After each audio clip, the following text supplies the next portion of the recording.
అబ్రాహాముతో చెప్పలేదు నేను ఉన్నవాడిని అదివాడిని.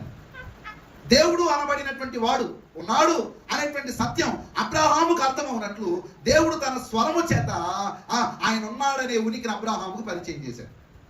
అర్థున్న భాష. దేవుడు మాట్లాడువాడు అనేటువంటి వాస్తవాన్ని పరిచయం చేశాడు కదా.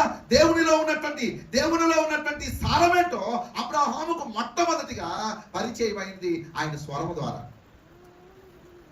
తర్వాత మోషే కాలం వచ్చేపాటికి దేవుడు ఉన్నాడనే సత్యం మోషేకు తెలుసు. దేవుణ్ణి తెలుసుకునేటువంటి ప్రయత్నం మోషే చేయకపోయినా, గుర్తుపెట్టుకోండి ప్రియజన పిల్లారా, గుర్తుపెట్టుకోండి,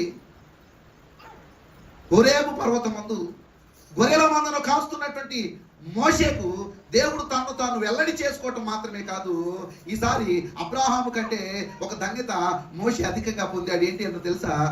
ఇక దేవుని యొక్క తత్వం ఏంటో బోధించబడింది. దేవుని స్వభావం ఏంటో ఎవరికి వివరించబడింది? మోషేకి వివరించబడింది. అంటే ఇప్పుడు అబ్రాహాముకు దేవుడు పరిచయం అయ్యాడు.